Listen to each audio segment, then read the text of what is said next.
Halo, ketemu lagi dengan gua Semi Not Slim Boy dalam acara Kok Lucu. Begitulah karena Gus Dur tidak ingin ada kekerasan di dalam Pertaruhkan reputasi politik saya.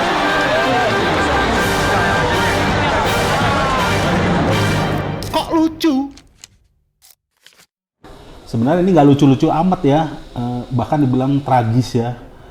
Tema hari ini tuh tentang kepemilikan tanah agraria, karena sebenarnya menurut Undang-Undang Dasar 45, bumi, air, dan tanah dan semua yang ada di dalamnya itu dikuasai oleh negara untuk kepentingan rakyat Indonesia. Itu kata Undang-Undang Dasar ya. Tapi hari ini gua ditemenin seorang yang memang concernnya di situ dari KPA, itu konsorsium pembaruan agraria dengan Mbak Dewi Kartika. Selamat datang Mbak Dewi Kartika. Makasih. Jadi KPA ini badan yang kayak gimana sih? Ini kan isunya sekarang tentang Rempang nih. Nah, hari ini kita mau bahas tentang Rempang. Rempang ini KPA-nya dulu nih. Ini KPA ini fokusnya di apa sih? Gitu. Ya, KPA itu organisasi masyarakat sipil.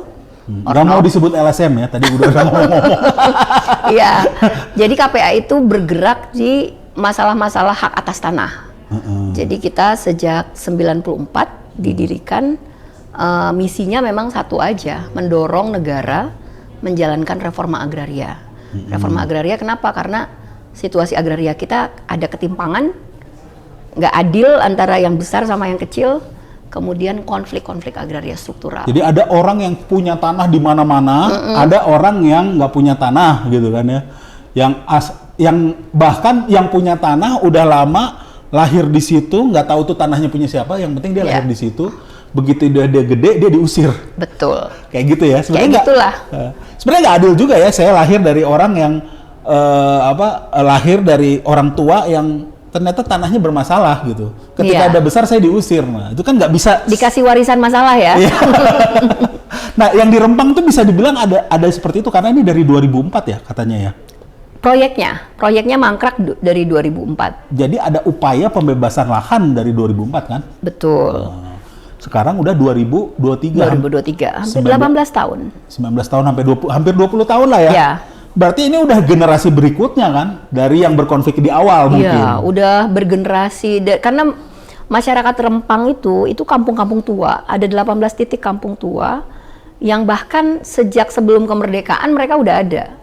Ada kesultanan pada waktu itu dan mereka dikenal dengan masyarakat tempatan, masyarakat lokal yang memang asal dari sana. Kemudian ada masyarakat lokal campuran juga ya, ada Bugis, ada Papua, macam-macam selain Melayu.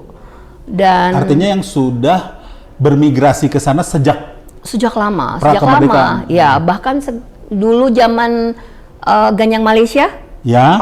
Itu banyak dari Papua, dari Bugis, dari macam-macam etnis Jawa juga banyak yang datang ke Pulau Batam untuk pada waktu itu zaman-zaman lagi rame soal Ganyang Malaysia. Jadi itu kenapa suku Melayu sekarang itu ada juga campuran-campuran dengan Bugis dan macam-macam. Artinya itu titik perlawanan, titik konfrontasi dengan Malaysia di situ salah satunya ya? Ya, salah satunya kan dulu kan dimobilisir ya untuk selain di Kalimantan kan di situ. Oke.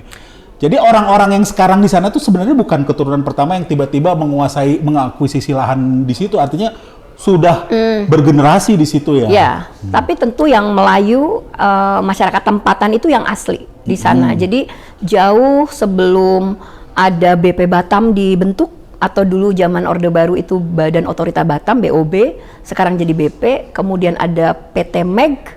Dan investor lainnya itu jauh sebelum itu, bahkan kampung-kampung tua itu sebelum alam kemerdekaan 1830 kalau sejarah dari semua literatur yang ada ya. Kemudian dari sejak 1930 sampai 1980 mereka sudah punya, mayoritas kampung-kampung tua itu warganya udah punya surat keterangan tanah. Tapi bukan sertifikat. Bukan sertifikat, tentu karena zaman dulu kan belum ada sistem pensertifikatan. Nah, itu yang dimasalahkan hari ini kan, artinya dianggap penduduk liar kan?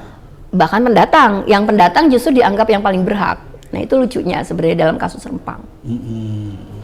Jadi sebenarnya gini, tiba-tiba kemarin datanglah ya orang-orang yang merasa berhak di situ, bawa-bawa aparat kan, akhirnya terjadilah konflik dan akhirnya jadi sampai konflik fisik dan dibalas Betul. kan besoknya atau 2 harinya tuh ya yang datang ke kepolisian lalu mereka melakukan pembalasan kan. Iya. Artinya konfliknya jadi melebar gitu. Tapi sebenarnya oke, itu terjadi kekerasan fisik itu salah, tapi awal mulanya ini karena masalah tanah ini yang kata Pak Mahfud sebenarnya itu bukan Iya. pengosongan ya, tapi apa katanya? Pengosongan, bukan penggusuran, tapi cuman pengosongan. Pengosongan ya. Jadi saya itu nggak gemuk tapi cuman sedikit obesitasnya. Betul, mungkin ya kurang lebihnya begitu. Iya, jadi Indonesia ini terkenal dengan eufemisme ya, eufemisme. Jadi kita tidak punya penjara, adanya lembaga pemasyarakatan. Nah, harga-harga tidak pernah naik, hanya disesuaikan dan lahan tidak pernah warga tidak pernah diusir tapi cuman dikosongkan. Terus kata Atau digeser dikit kata digeser Menteri dikit, Investasi. ya. Ya lucu sih Tidak sebenarnya. pernah banjir, cuman genangannya seleher tapi. Betul, memang aneh. Gimana? Jadi sebenarnya hak atas tanah di Indonesia itu harus dipahami tidak bisa hanya dilihat sekedar dia mengantongi surat sertifikat atau tidak. Karena Undang-Undang Pokok Agraria itu sudah memandatkan sejak tahun 1960 seluruh tanah di Indonesia sejak tingkat desa, kampung itu harusnya didaftarkan. Nah sayangnya memang mandat Undang-Undang Pokok Agraria itu belum dijalankan, ada Orde Baru, sistem pendaftaran tanah kita belum dilakukan, itulah kenapa banyak kampung-kampung, bahkan desa definitif yang sekarang ada, itu banyak yang belum diakui hak atas tanahnya. Bahkan lucunya banyak kampung-kampung, desa-desa di dalam konsesi perkebunan, industri kehutanan, tambang, tiba-tiba masuk dan seterusnya. Dan lucunya kayak warga Rempang itu yang udah dari sebelum kemerdekaan ada, beranak pinak, bergenerasi, ada makam yang tua-tua juga di sana, tiba-tiba dianggap tidak punya hak atas tanah. Itulah kenapa 7 September kemarin BP Batam dengan dibackingi ribuan aparat merasa punya hak, punya legalitas untuk mengosongkan lahan secara paksa. Yang tadi itu katanya ada hubungannya dengan MOU atau kontrak yang ditandatangani dengan Tiongkok ya? Ya. Dalam waktu berdekatan dengan nama seorang pengusaha Tommy Winata ya, kalau inisialnya TW gitu ya. TW. Iya. Jadi lucunya Gue usah inisial ya. Tommy Winata dengan inisial TW ya. Jadi lucunya gini, ini proyek tuh udah mangkrak dari 2004. Itu pemilik proyeknya memang istilahnya konsensinya itu milik si inisial TW ini. Jadi gini, di dalam undang-undang agraria, di dalam peraturan agraria kita itu mengenal hak pengelolaan. Iya. Nah, hak pengelolaan ini kan dilimpahkan sebagian kewenangannya kepada badan usaha negara atau badan usaha milik daerah atau lembaga yang ditunjuk. Nah, dalam kasus ini yang ditunjuk untuk punya hak pengelolaan itu namanya BP Batam itu. Oke. Nah, BP Batam itu memang ini yang menjadi masalah dari si HPL. HPL ini baru diperkuat juga di Undang-Undang Cipta Kerja. Kemarin baru direvisi Oke. itu. Jadi kalau bisa HPL itu boleh kerjasama dengan pihak ketiga. Bahkan tadi kalau misalnya di kasus Rempang kan si BP Batam butuh investasi besar kan, mangkrak sejak 2004, PT Meg-nya juga mangkrak 2004 setelah diberikan boleh nih berinvestasi di Pulau Batam, bahkan boleh 16.000 hektar lebih.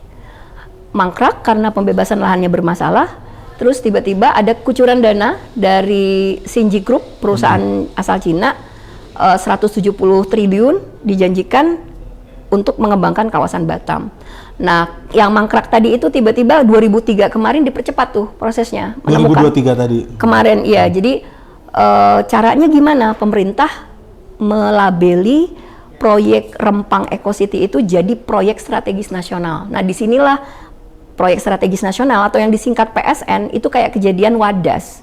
Kalau udah dilabeli PSN, itu semua nggak bisa nolak tuh. Aparat harus siap, ada kan surat edaran juga, polisi, tentara, kalau ada yang halangin investasi PSN, hajar.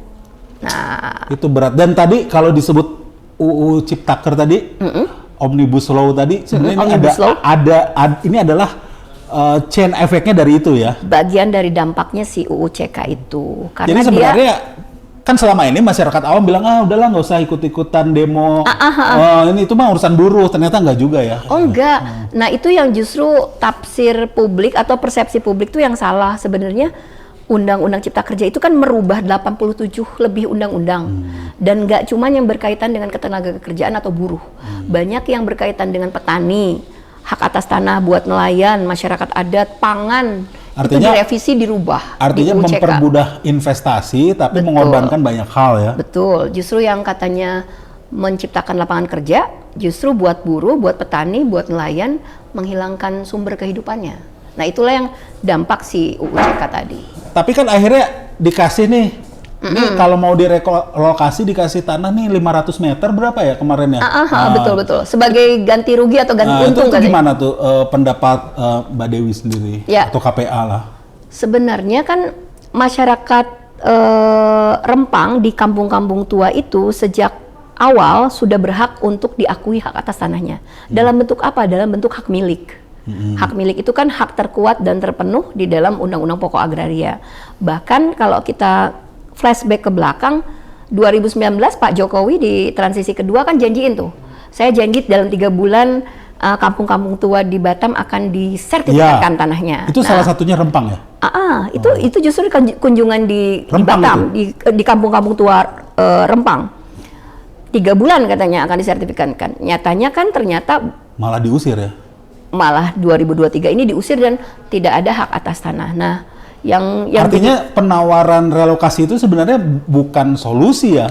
Nah, problemnya gini. Pertama, Itu kayak misalnya saya punya hak nih lagi makan, nih gua tuker deh makanan lu kayak gitu. Ini masalahnya kalau ini punya gue gitu ya? Masalahnya kalau ditukar makanannya sama, yang diambil misalnya pisang dikasih pisang lagi. Nah, ini yang diambil pisang dikasihnya pisang yang udah busuk. Gitu. Problemnya apa? Karena yang ditawarin pertama gini, hak atas tanah itu hak konstitusional warga Rempang karena dia ada lebih dulu di sana ketimbang si investor itu atau BP Batam. Harusnya dari sejak dulu itu direkognisi atau diakui, apalagi sudah dijanjikan.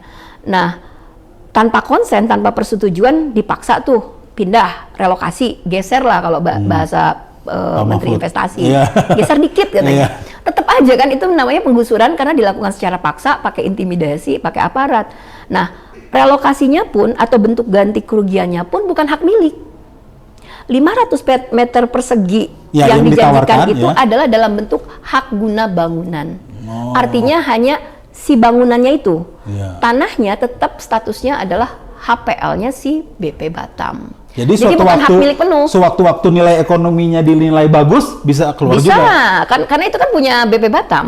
Jadi sebenarnya kalau sekarang ada orang-orang di kampung itu tidak dimasalahkan, itu mungkin karena dianggap nilai ekonominya nggak bagus ya, udah aman. Mungkin belum ya, belum jadi target.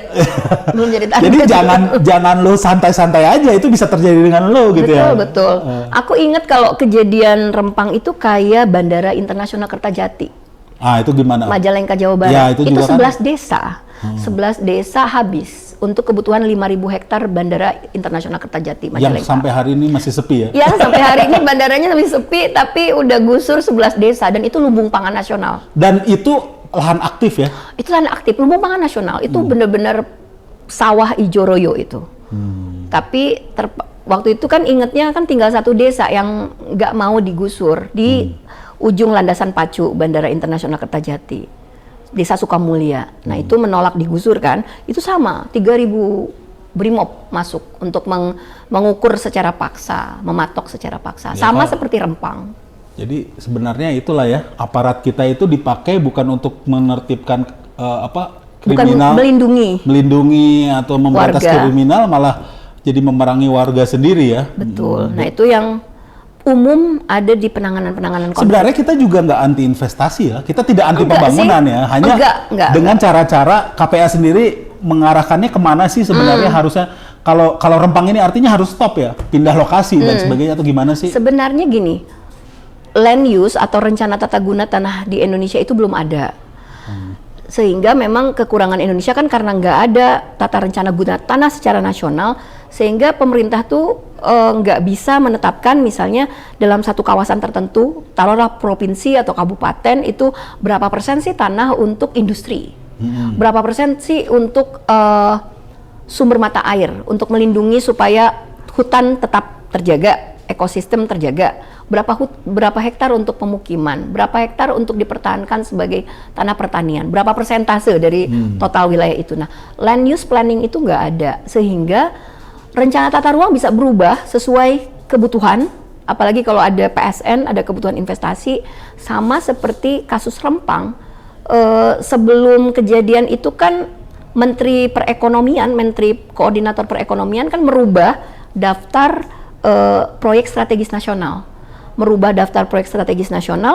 Memasukkan Rempang Eco City sebagai PSN, proyek strategis nasional. Jadi bisa dirubah, begitu ada, wah ini 170 lebih triliun mau masuk nih, harus jadi PSN supaya cepet, supaya yang mangkrak, yang macet bisa dipercepat. Penjelasan jadi gini loh, sekarang ngerinya kita itu bahwa kalau ada konflik gini, masyarakat dalam hal ini netizen lah ya juga terpecah. Ada yang pro juga terhadap pemerintah dan bilang selalu atas namanya hukum dan sertifikat. Nah, itu dianggap warga liar dan sebagainya.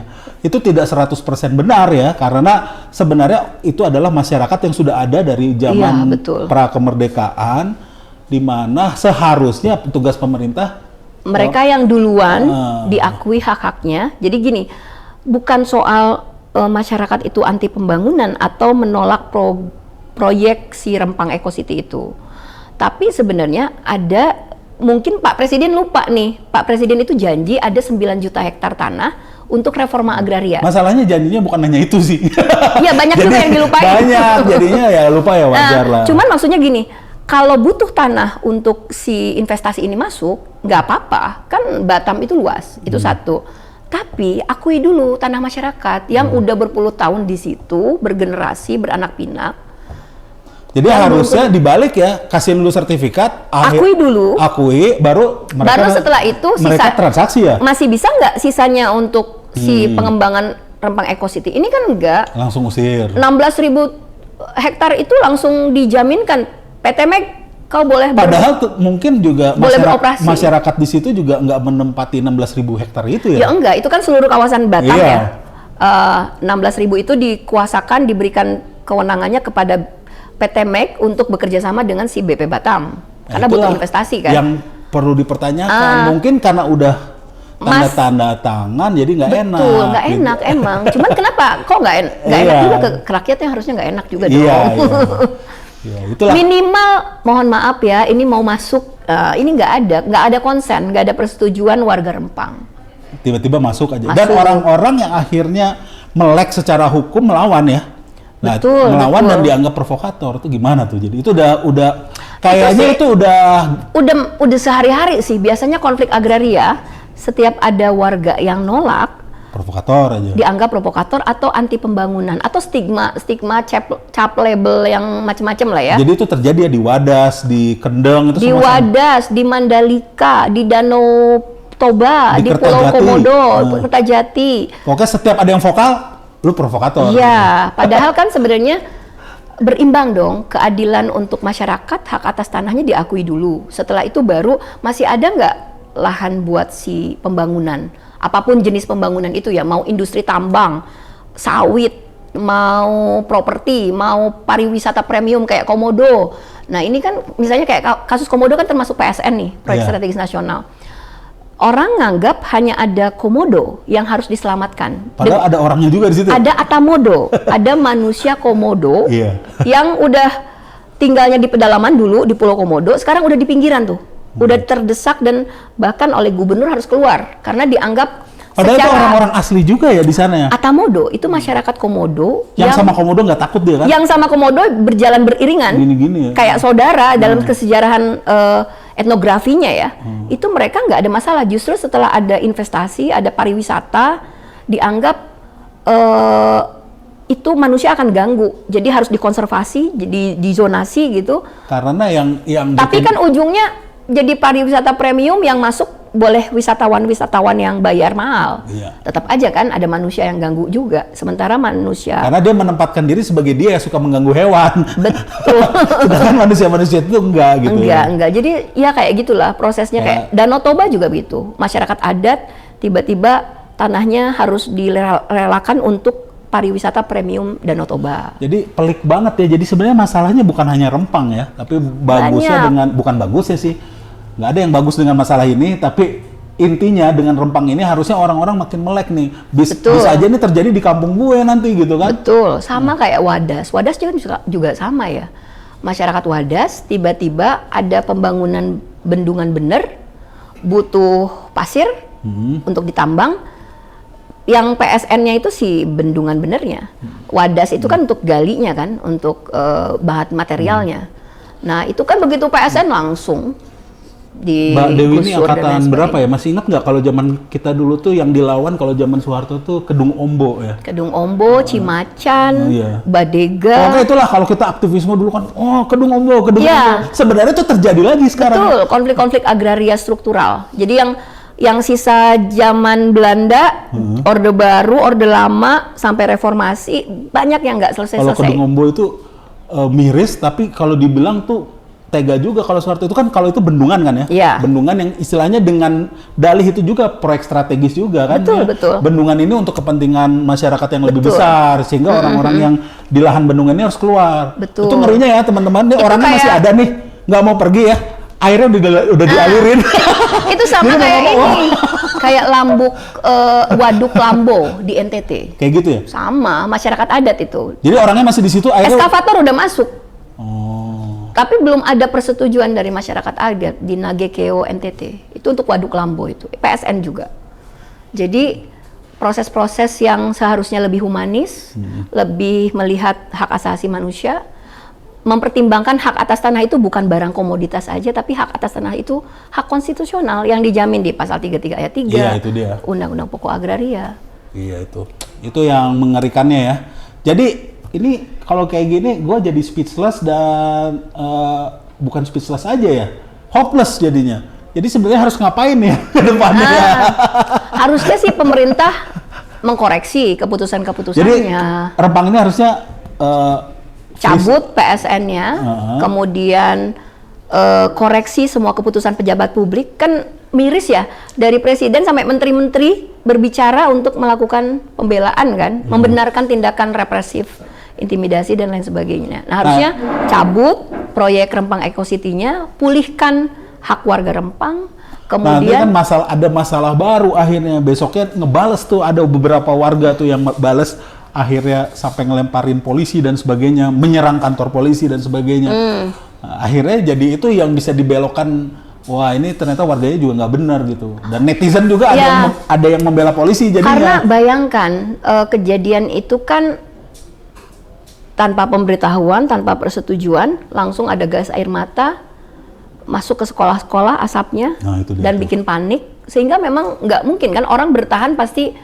nggak mungkin orang berharap hanya minta tolong atau merespon dengan cara-cara lembut. Situasinya kan udah aparat. Itu sama kayak kejadian tadi yang Bandara Internasional Kertajati, 3.000 berhadap-hadapan petani di sawah dengan Brimob, 3.000. Bagaimana itu? Udah pakai gas air mata juga. Ya, akhirnya mungkin cangkul bisa jadi senjata juga akhirnya. Betul. Ya namanya orang bertahan. Makanya ada bahasa tanah itu sebenarnya ya kayak tumpah darah. Jadi tanah itu bukan hanya barang komoditas yang menurut pemerintah bisa jadi alat transaksi jual beli untuk yang punya duit gitu. Tapi tanah itu ada harga diri. Buat petani itu harga diri loh. Kalau nggak punya tanah jadi buruh tani. Iya. Nah ini KPA sendiri nih, balik ke KPA. KPA ini kan pertama berarti tadi udah kita wawancara sebelum acara ini. Pertama tuh satu goalnya tuh mendorong masyarakat ini memiliki organisasi ya. atau gimana? Ya. Itu Jadi emang nggak bisa lewat RT RW-nya aja tuh. tidak cukup Tidak karena masalah-masalah seperti itu biasanya di konflik agraria itu masyarakat memang wataknya itu atau karakternya itu sebagai korban. Misalnya nih ngadu ke KPA atau mungkin mereka sudah ke Komnas HAM, ke menteri mana, ke Komisi 2 di DPR terkait pertanahan, udah kemana-mana.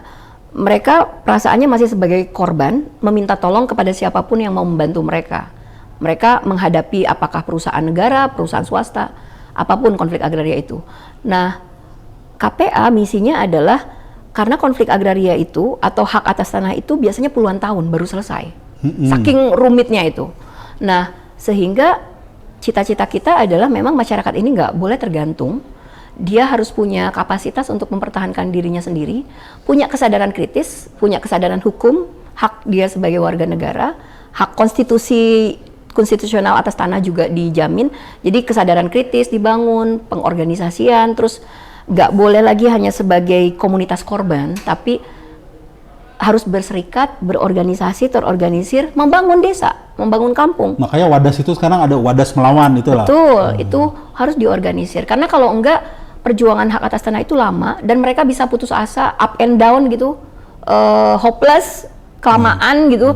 Kapan sertifikat atau kapan tanah saya diakui, itu terlalu lama. Maka masyarakat desa, kampung yang berjuang, mau petani, mau masyarakat adat, nelayan, berorganisasi. Nah, terus tadi juga saya udah tangkap ada dua nih di sisi hukumnya. Satu itu mencoba menginfluence pemerintah atau regulator atau membentuk regulasi yang fair. Nah, yang kedua baru pendampingan kalau ada kasus-kasus gitu ya. Nah, yang pertama tuh gimana tuh maksudnya? Jadi KPA itu memang sejak 94 selain tadi penguatan organisasi rakyat, kita dorong perubahan-perubahan kebijakan, terutama yang berkaitan dengan kebijakan agraria, pertanahan, kehutanan, pembangunan pedesaan, bagaimana supaya makin berorientasi ke pemenuhan hak orang-orang kecil. Siapa orang-orang kecil ya? Petani, buruh tani, tunakisma yang nggak punya tanah, nggak punya rumah, orang miskin di perkotaan, karena masalah desa sama kota itu nggak bisa dipisahin. Banyak TKI, TKW, buruh itu berasal dari pedesaan, rumah-rumah tangga petani, bahkan sampai ke luar negeri, ibu-ibu TKW gitu, karena hak atas tanahnya hilang. Nah, dalam konteks itu kita mendorong perubahan-perubahan kebijakan yang semakin berpihak, terutama kebijakan reforma agraria. Reforma agraria itu ya tadi tujuannya memperbaiki ketimpangan penguasaan tanah. Itu belum pernah ya terjadi sejak proklamasi kemerdekaan kita tuh PR yang tertunda atau gimana sih? Karena dulu kan Bung Karno sempat mengumumkan juga land reform. Betul. Makanya dulu ada konflik antara tuan tanah dan buruh tani. Iya, kan? betul. Meletuslah itulah ya. Iya. Yang Dulu ada UUPA dan sampai sekarang masih, dan September ini bertepatan dengan 63 tahun UUPA akan diperingati sebagai, setiap tahun diperingati sebagai Hari Tani Nasional. Nah, awal reformasi kita mobilisasi juga dorong TAP MPR 9. Itu sukses 2001 itu. Awal reformasi dorong TAP 9 2001 tentang pembaruan agraria dan pengelolaan sumber daya alam untuk menyelesaikan konflik, sinkronisasi kebijakan dan sebagainya. Nah, tapi sayangnya setelah TAP 9 2001 sebagai amanat reformasi, itu reforma agraria nggak kunjung dilakukan sebagai jalan untuk mengakui hak rakyat. Nah, makanya kemarin terakhir kita juga dorong peraturan presiden tentang reforma agraria. Ada juga 2018 tuh akhirnya diteken setelah 3 tahun mangkrak. Tapi sayang, kebijakan-kebijakan yang positif itu nggak ada, realisasinya tuh sangat lemah. Jadi menurut Mbak Dewi ini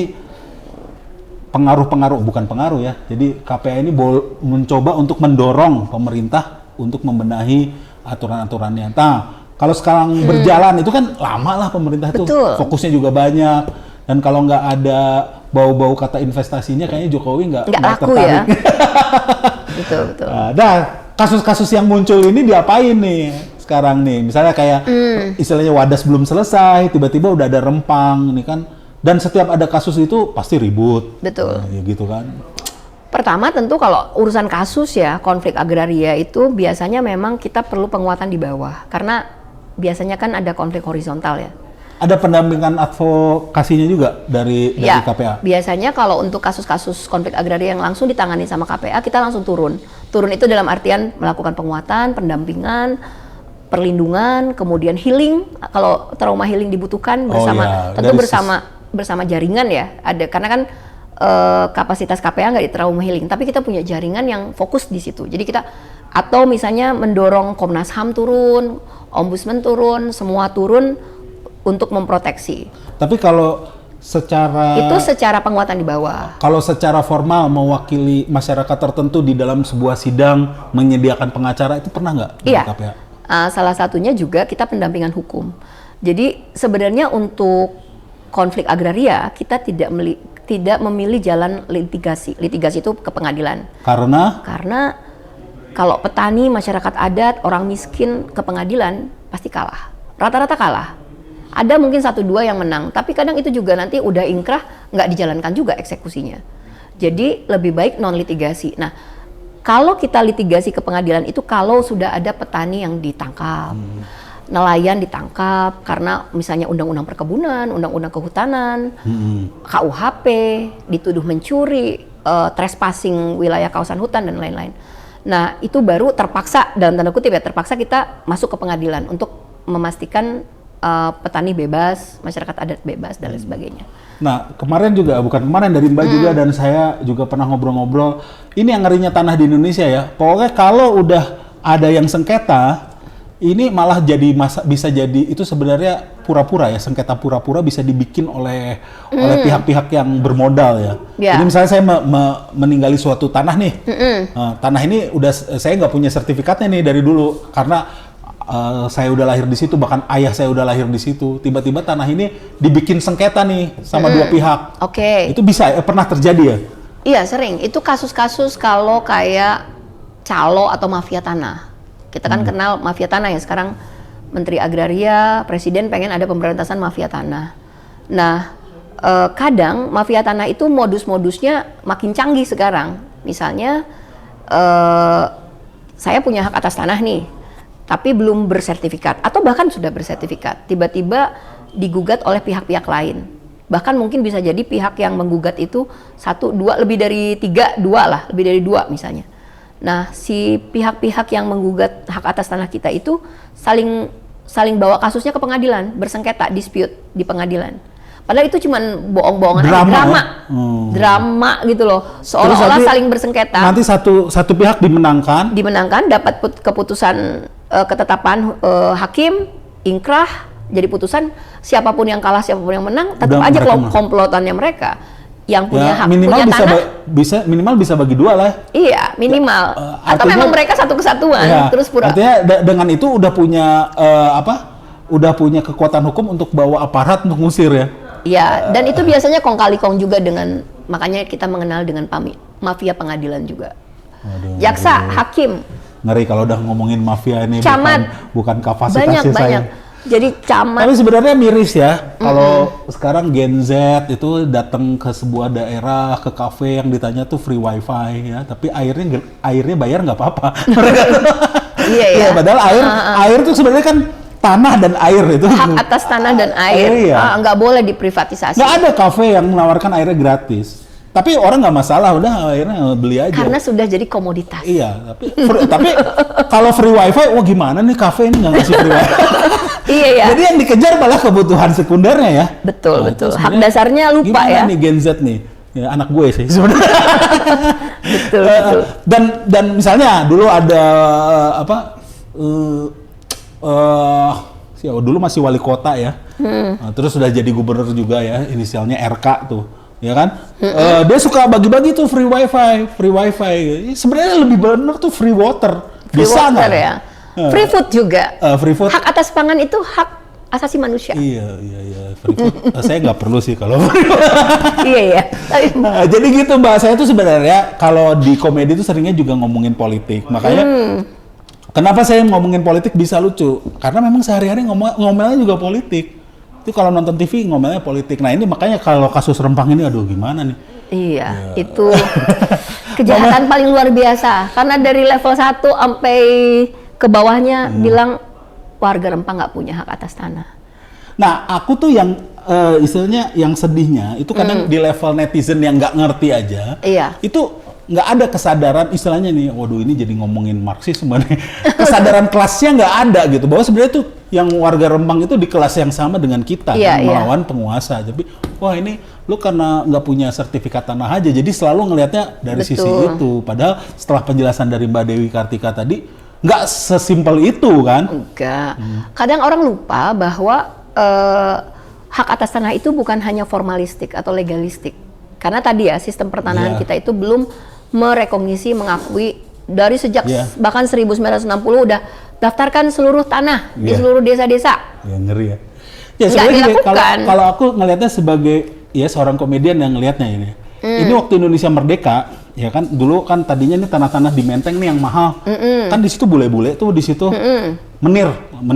Terus Jepang datang di situ, penguasanya Jepang. Begitu proklamasi ya yang nempatin di situ ya siapa ya proklamator dan ya yang ikut-ikut proklamasi. Nah waktu itu nenek saya masih di kampung, nggak ngerti proklamasi itu ada di Jakarta kan.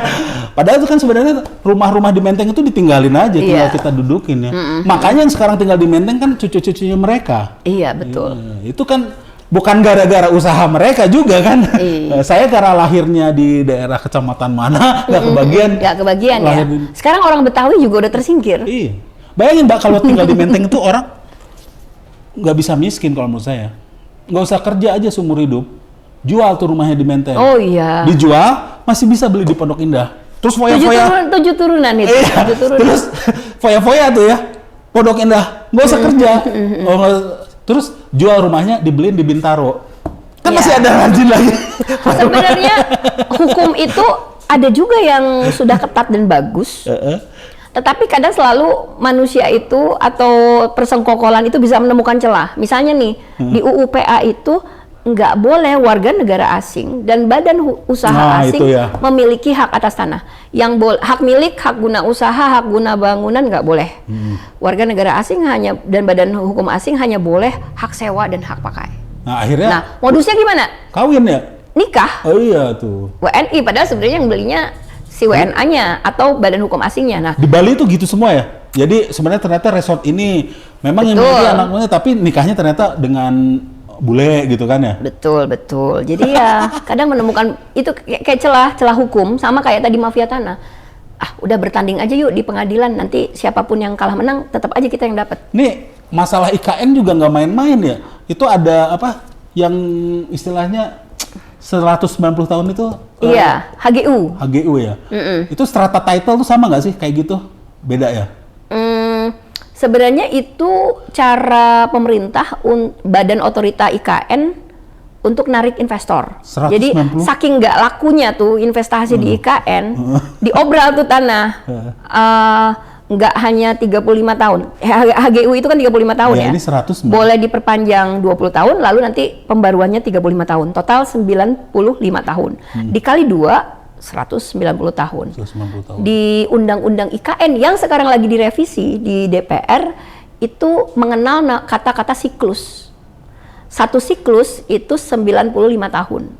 Lalu di dalam pasal-pasalnya itu boleh seperti dijaminkan bahwa kalau lu berinvestasi di IKN di Kalimantan Timur, entah di zona inti atau zona pengembangan ibu kota negara, itu dirimu udah dijamin tidak hanya satu siklus HGU 95, tapi 2. 190 tahun. 2 abad. 2 abad. Berapa generasi itu? Hampir setengah lebih pendudukan Belanda di Republik ini. Betul, padahal itu lebih jahat dari zaman kolonial karena Undang-Undang Agraria Kolonial 1870 Agraris Wet itu 75 tahun. 75 tahun? Konsesi. Bayangkan di alam kemerdekaan 2 abad loh. Jangan selalu menyalahkan Belanda ya. Ternyata Belanda itu lebih baik ya. Atau dulu belum ketemu Belanda aja. balik lagi ke sini. Nah, tapi pemerintah lupa, yang bikin undang-undang IKN itu lupa kalau sudah ada putusan MK, Mahkamah Konstitusi, bahwa dulu kan ada undang-undang penanaman modal asing tuh, sama tuh 90 tahun HGU, ditolak oleh Mahkamah Konstitusi, dianggap melanggar konstitusi kita. Karena nggak boleh. Nah, ini berarti kan apalagi ini 190 tahun melanggarnya 2 kali lipat. Juga berpotensi menimbulkan. Jadi belum ada konflik aja ya. Artinya ada masyarakat adat yang menolak juga belum tahu nih di IKN ya. Ada masyarakat adat yang akan terdampak di IKN. Dan di situ juga bukan tanah kosong. Udah ada izin tambang, udah ada HGU sawit, udah ada HTI, udah ada macam-macam di sana. Tambang juga. Nah itu transaksinya nanti gimana? Kalau dia di zona inti, kan itu butuh 250.000 hektar kan di undang-undang itu. Artinya ini memicu konflik? Akan memicu konflik dan memperparah ketimpangan. Karena sekarang orang kan mikir cuman di Jawa ya, ada petani guremisasi itu kan petani yang lahannya di bawah 0,5 hektar. Kecil ya? Orang berpikir itu hanya situasi di Jawa. Tapi jangan salah, di Kalimantan Timur, di Sulawesi Selatan misalnya, sudah ada petani-petani gurem itu. Jadi artinya tanah-tanah pertanian itu makin sempit, konsesi-konsesi makin meluas, makin terjepit. Nah, jadi kalau dibilang sekarang, gurem kan itu situasi Jawa, kami enggak, kami luas-luas, hutan masih luas. Kalau ini nggak segera diantisipasi, diproteksi hak-hak rakyatnya, pasti akan seperti Jawa. Nanti pindah kemana lagi dong? Katanya kan Jakarta mau tenggelam nih, pindah ke Kalimantan Timur. Nanti Kalimantan Timur pindah lagi kemana? Jadi cuma memindahkan masalah ya. Memindahkan masalah, nggak menyelesaikan masalah. Karena di Bahkan Jawa memicu masalah baru, ya kan? memicu masalah baru. Masyarakat adat berpotensi untuk terdampak dan seterusnya. Ini kalau ngomong sama Mbak Dewi ini bisa seharian nih ya. Ya, kalau saya tuh justru kalau di rumah tuh banyak dikritik sama istri saya gitu. Banyak ngomong ya? Banyak ngomong ini. Bahkan kalau kita ya di rumah istilah kalau kita udah mapan atau apa, tetap kalau ganti lampu gitu. Itu kan tugas suami ya. Nuangin galon aqua itu tugas suami. Itu saya sambil ngomel nih. Ngomel-ngomel, tuh galon aqua dong, tolong di ini, saya udah haus katanya kan. Lalu saya ngomel nih, apa ini aqua nih? Katanya, ini bumi air tanah ini dikuasai negara, kenapa dikuasai oleh negara? Saya haus, oke tuang dulu gitu. Iya. Jadi kayak gitu. Jadi selalu ngomel-ngomel. Jadi itulah. Makanya kalau nonton kali ya. Iya, nonton kalau politik. kritik pemerintah juga. Kenapa kritik apa yang sudah dibuat untuk negara? Oh, fakir miskin dan anak terlantar dipelihara oleh negara. Jangankan saya yang fakir miskin aja punya. Makanya bapakku juga suka, Dewi, tolong deh, jangan terlalu keras, tolong pelan-pelan. Waduh. Makanya dulu kalau ada berita di koran pikiran rakyat, aduh, jangan baca deh. Jadi terima kasih ya Mbak Dewi udah datang. Sehat-sehat terus Mbak Dewi. Kita ini butuh orang-orang seperti Mbak Dewi. Nah, aku juga hari ini banyak dapat pencerahan nih. Ternyata negara kita sedang tidak baik-baik aja. Mungkin kita sedang baik-baik karena itu belum menimpa kita apa yang terjadi itu, dan sebenarnya itu yang terjadi di Rempang, di Wadas itu bisa aja terjadi di kita. Betul, atau di kampung kita gitu. Suatu hari tanah kita ternyata objek pengadaan tanah untuk entah industri apapun. Nah itu kalau udah dibilang, oh ini ya daerah lu tempat tinggal itu proyek strategis PSN. nasional, mau apa, ya kan? Nah, terus kalau kita melawan disebutnya provokator. Betul. Ya udah. Miris ya Mbak Dewi, makasih udah datang ke sini. Nanti kita bisa ngobrol-ngobrol lain. Makasih ya. Ini sebenarnya acaranya harusnya lucu. Iya ya. Tapi ya. gara-gara gini saya gimana ya, nggak enak juga, miris jadinya. Iya, sementara ini harus segera dibebaskan. Di Rempang belum bebas loh, banyak yang belum bebas. Belum bebas ya. Jadi ya. Jadi orang-orang yang kemarin melawan akhirnya sekarang ditangkepin ya? Ya, bahkan ada yang divonis tersangka. Jadi udah naik tuh statusnya. Jadi ya mudah-mudahan pemerintah terketuk deh. Netizen sekarang sih bilangnya, wah itu udah anarkis tuh, tangkep aja, itulah dengan gampangnya. Gimana? Coba kalau ada yang mukul. Iya. Gimana coba? Defensif nggak? Ya kalau teman saya Aco bilang bahwa kalau ada pembuli ini datang ya, terus kita ngelawan pembulinya ya jangan dibela lah gitu. Betul, ya. Jadi kita dengan secara langsung bilang Isilop tuh tukang bully. Kayaknya deket-deket tahun politik bakal banyak yang begini deh. Iya. Kayaknya kita harus stop dulu ngomong karena nanti lama-lama nanti kita bakal di masalahin. Oke, makasih Mbak Dewi. Kita ketemu lagi di episode berikutnya dari Kok Lucu.